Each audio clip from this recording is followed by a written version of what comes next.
Maka Sayyidina Uwais Al-Qarni, salah seorang aulia daripada Allah Subhanahu wa taala, di saat beliau mengutip makanan-makanan, sisa-sisa makanan daripada orang lain,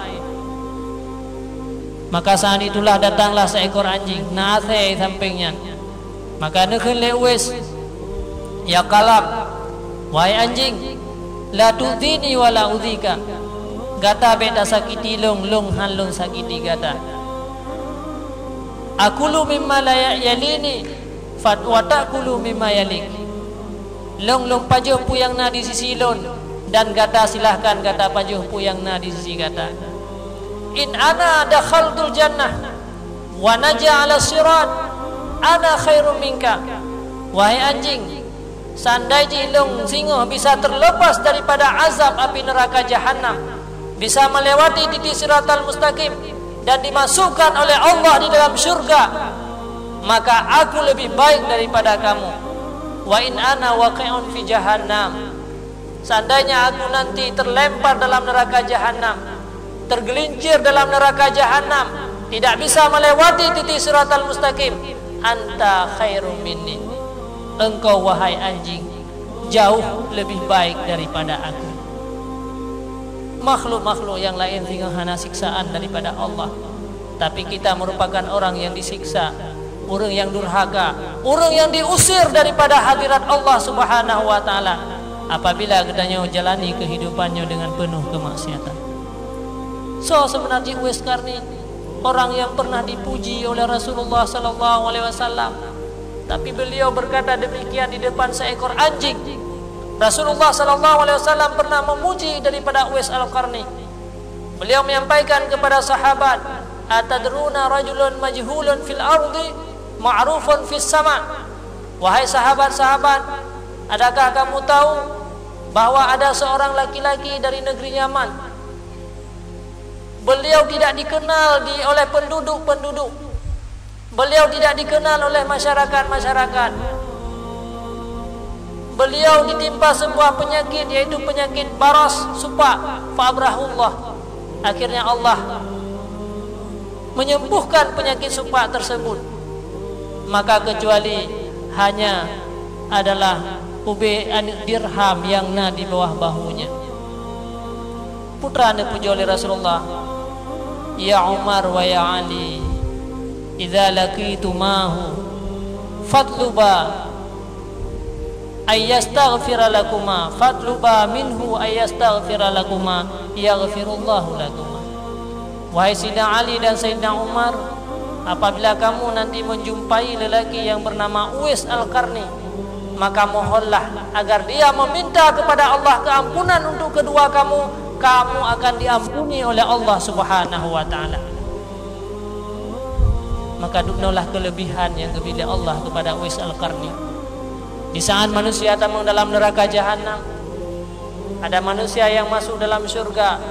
Allah Subhanahu wa taala nekeun ba Uwais Qarni, ya Uwais kif, wahai Uwais Qarni, berhenti dulu, bekle berangkat, syafi', silakan kamu memberi syafaat kepada orang-orang yang masuk dalam neraka jahanam. Maka Uwais bisa mengambil urang yang dalam neraka jahanam. Munakeh kehebatan daripada Uwais Al-Qarni. Akan tetapi di kalangan manusia dianggap bahwa Uwais Al-Qarni merupakan manusia yang hamku, manusia yang bodoh, manusia yang kolot, manusia yang hana jabatan, hana kehebatan. Akhirnya Sayyidina Umar dan Sayyidina Ali setelah Rasulullah sallallahu alaihi wasallam wafat, maka beliau setiap saat, setiap musim haji gutanya, nah di antara kata-katanya yang teriwis, hana musiropun urang kampung Uwais yang keturiso sebenarnya Uwais Al-Qarni. Tapi akhirnya merumpaklah singkat cerita antara Uwais Qarni. Kelebihan daripada Uwais Qarni pakan Allah Subhanahu wa taala lebih kelebihan, dikarenakan beliau adalah sangat patuh dan berbakti kepada kedua orang tua. Patuh kepada kedua orang tua. Tiap pura gegulam mak geho yang geja, hana menyakiti urang si. Maka persoalan dengan orang tua adalah persoalan yang berat. Ridha Allah fi ridha walidain. Ridha Allah tergantung kepada ridha orang tua kepada kedanya. lupakan katanya kadang-kadang hana tenang dalam kehidupan. Biarpun katanya carang, biarpun katanya yaitu na kekayaan, tapi hana kedamaian dalam hidup katanya.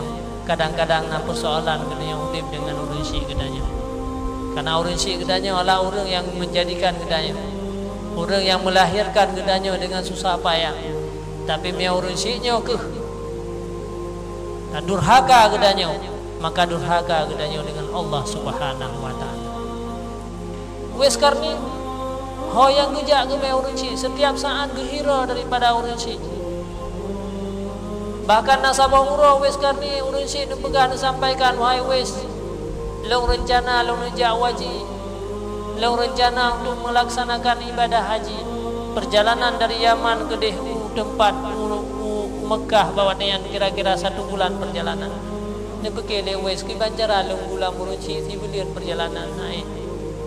Maka akhir jika beliau sabuhan lemo gulam-gulam mana lemonya sebagai latihan.